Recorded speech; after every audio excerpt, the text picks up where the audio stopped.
نواسۂ رسول کی شہادت کے بعد اولاد رسول کو قید کیا گیا۔ نبی کی بیٹیوں کو بے پردہ کر کے کوفہ اور شام کی طرف لے جایا گیا۔ آگے آگے یزید کی فوج ناچتی ہوئی جا رہی ہے اور پیچھے پیچھے رسول اللہ کی بیٹیاں نواسیاں قیدی بن کے بے یار و مددگار ہو کر چل رہی ہیں۔ یزید کی فوج کے ہاتھوں میں تمام شہیدوں کے کٹے ہوئے سر تھے اور وہاں بغیر سر کے زمین کربلا پر ان کی لاشیں بکھری ہوئی تھیں۔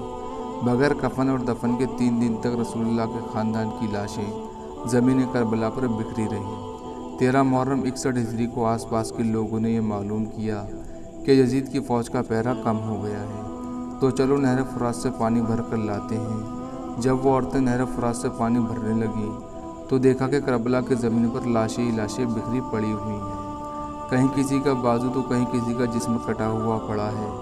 جب انہوں نے یہ عالم دیکھا تو روتے روتے اپنے مردوں کے پاس گئیں اور کہنے لگی، اے رسول اللہ کا کلمہ پڑھنے والوں، زمین کربلا پر رسول اللہ کا خاندان تھا، شاید یزید کی فوج نے ان کو قتل کر دیا، ان کی لاشیں بکھری ہوئی ہیں اور ان کے خیمے جلے ہوئے ہیں، آؤ ان شہیدوں کی تدفین کرتے ہیں۔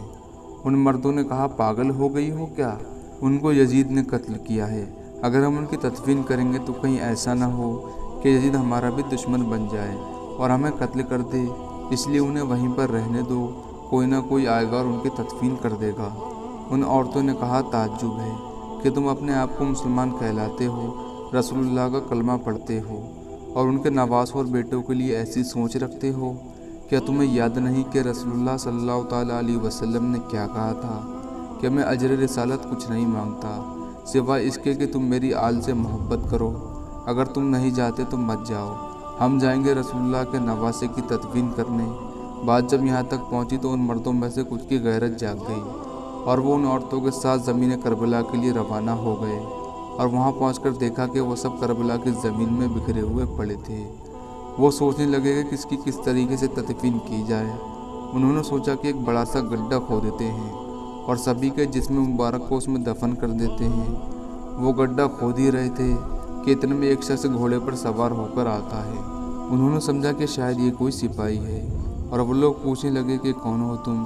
وہ گھڑ سوار رو کر کہنے لگا کہ میں رسول اللہ کے نواسے کا شہزادہ امام زین العابدین ہوں۔ اس جوان کو دیکھ کر ان سبھی کی آنکھوں سے آنسو نکل پڑے اور اس کے بعد حضرت امام زین العابدین رضی اللہ تعالیٰ عنہ نے زمین کربلا سے سبھی کے جسم مبارک کو پہچاننا شروع کر دیا۔ کہیں سے امام حسین رضی اللہ تعالیٰ عنہ کی انگلی ملتی ہے، کہیں سے امام حسین کے جسم کا کچھ حصہ ملتا ہے، کہیں سے پاؤں ملتے ہیں۔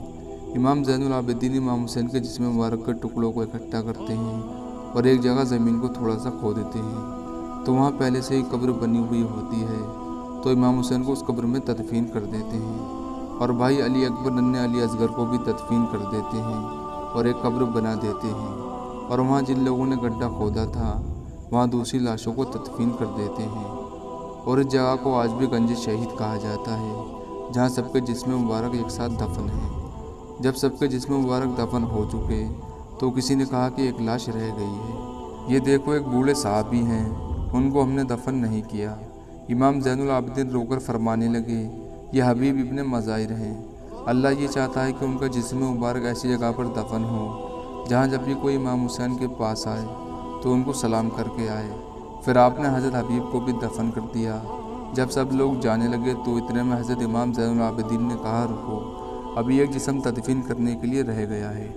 لوگوں نے کہا، ابھی تو ہمیں کچھ بھی نظر نہیں آ رہا۔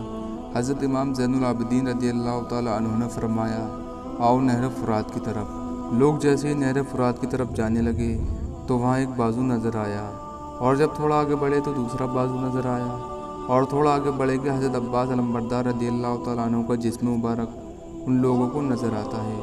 پھر حضرت امام زین العابدین نے حضرت عباس علمبردار کو اسی جگہ پر دفن کر دیا جہاں وہ گھوڑے کی زین سے زمین پر آئے تھے۔ آج بھی قبر عباس اور قبر حسین ایک دوسرے کے سامنے موجود ہیں۔ سلام و رسول اللہ کے نواسوں پر، سلام و رسول اللہ کے فرزندوں پر، سلام و رسول اللہ کے جانثاروں پر جنہوں نے دین کی خاطر گھر کا گھر قربان کر دیا۔ غرور ٹوٹ گیا، کوئی مرتبہ نہ ملا، ستم کے بعد بھی کچھ حاصل جفا نہ ملا۔ سر حسین ملا ہے یزید کو لیکن شکست یہ ہے کہ پھر بھی جھکا ہوا نہ ملا۔ فی الحال دوستو آج کی ویڈیو یہیں پر پوری ہوتی ہے۔ دوستو ویڈیو کو لائک کریں، زیادہ سے زیادہ شیئر کریں اور چینل کو سبسکرائب کریں۔ تاکہ ہمارے نئی آنے والی ویڈیو کی نوٹیفیکیشن آپ تک سب سے پہلے پہنچ سکے۔